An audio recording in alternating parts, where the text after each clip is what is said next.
ஏமனே உன் பொண்டாட்டிக்கிட்ட நம்ம என்ன சொன்னோம்? ஆளுக்கு ஒரு ஜூஸை போட்டு கொண்டாட சொன்னோம். ஜூஸ் போடுகளா இல்லனா உட்கார்ந்து செல்ல பார்த்துட்டு இருக்கலாம்னு தெரியல. இவ்வளவு நேரம் ஆக்கிட்டு இருக்கா. இருங்கம்மா ஜூஸ போட்டு கொண்டு வரண்டாமா, அதுக்குள்ள அவசரப்பட்டா எப்படி? இவ ஜூஸ் போட்டு கொண்டு வரதுல விடிஞ்சிரும். மாமோனே நம்ம ரெண்டு பேரும் கடையில போய் ஜூஸை வாங்கி குடிச்சிட்டு வருவோம். இவ ஜூஸ் போட்டு கொண்டு வர மாதிரி எல்லாம் எனக்கு தோணல. கரெக்ட்டா சொன்னீங்க ஓனரம்மா. உங்க மருமக கிட்ட ஒரு வேலையை சொன்னா இல்லனா என்னையா வந்து நின்றுவா. இந்த லட்சணத்துல ஜூஸ் போட சொல்லி அனுப்பிருக்கீங்க. இன்னைக்கு நீங்க ரெண்டு பேரும் ஜூஸ் குடிச்சது மாதிரி தான். ஏண்டி நீமா அவ காதல மட்டும் உளுந்துச்சு, ஒன்னிய குழம்பாக்கிடுவா பாத்துக்க. இந்த பாரு ஓனரே, நீ வேணா உன் பொண்டாட்டிக்கு பயப்படலாம், நான் எல்லாம் உன் பொண்டாட்டிக்கு பயப்பட மாட்டேன். அப்படி சொல்லிடி, சரியான பொண்டாட்டிக்கு பயந்த பையன். என்னைய கிண்டல் பண்ணதெல்லாம் இருக்கட்டும், நீயும் ஒரு கல்யாணத்தை பண்ணி பாரு, அப்போ தெரியும் உனக்கு. கல்யாணத்தை பண்ணதுக்கு எனக்கு என்ன ஒன்னே மாதிரி பைத்தியமா? நாங்கெல்லாம் போனோமா பார்த்தோமா வேலையை முடிச்சோமா வந்த மாதிரி இருப்போம். கல்யாணம் பண்ணணும்ல கல்யாணம். ஏன் ஓனரே கல்யாணம் பண்ணிட்டு ஒன்னே மாதிரி என்னையும் பொண்டாட்டிக்கு அடிமையா இருக்க சொல்றியோ? அப்படி சொல்லிடி, நல்லா மண்டையில உரைக்கிற மாதிரி. அப்படியாவது இவனுக்கு மண்டையில உரைக்கவாடி பாப்போம்.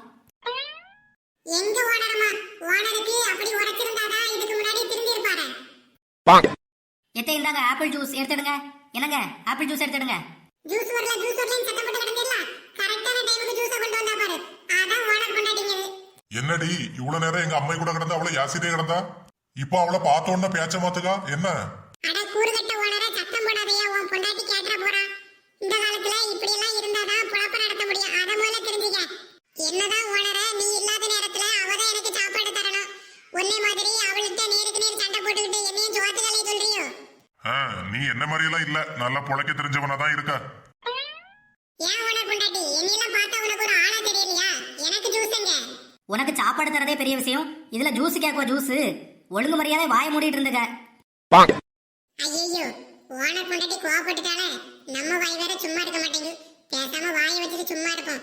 பிறகு சோத்து கலைய வச்சிருவா. என்னங்க ஏன் ஜூஸை குடிக்காம வச்சிருக்கிறிய? எத்தே எதுக்கு ஜூஸை குடிக்காம வச்சிருக்கிறிய? குடிங்க. பொல்லாத ஜூஸை கொண்டு வந்துட்டா, இதுல நேரத்துக்கு குடிக்கலன்னு வேற சொல்லிட்டாடா. என்னங்க உங்ககிட்ட ஒண்ணு கேட்கணும். என்னம்மா சின்ன பொண்ணு, எதுவா இருந்தாலும் கேளு. ஆமா, எதுவா இருந்தாலும் கேளு. அப்படியே உடனே பதில் சொல்லி கிழிச்சிட போறாரு எங்க ஓனர். கொஞ்ச நேரம் வாயை வச்சுட்டு சும்மா இருண்டா. என்னங்க நானும் உங்க அம்மையும் ரோட்ல நடந்து போயிட்டு இருக்கோம். திடீர்னு ஒரு நாய் ரெண்டு பேரையும் கடிக்க வரும். நீங்க யார முதல்ல காப்பாத்துவீங்க? வேற யார என்னதான் காப்பாத்துவான்? என் பிள்ளைக்கு நான் தான் உசுறு. அத அவரு சொல்லட்டாத்தே, அதுக்கப்புறம் நான் ஒத்துக்கிறேன். என்னங்க பதில சொல்லுங்க. மாட்னாண்டா ஓனர். என்னடா ஓனருக்கு பொழுது இன்னைக்கு நல்லாவே போயிட்டு இருக்கேன்னு நினைச்சேன். இந்த வந்துட்டுல பிரச்சனை.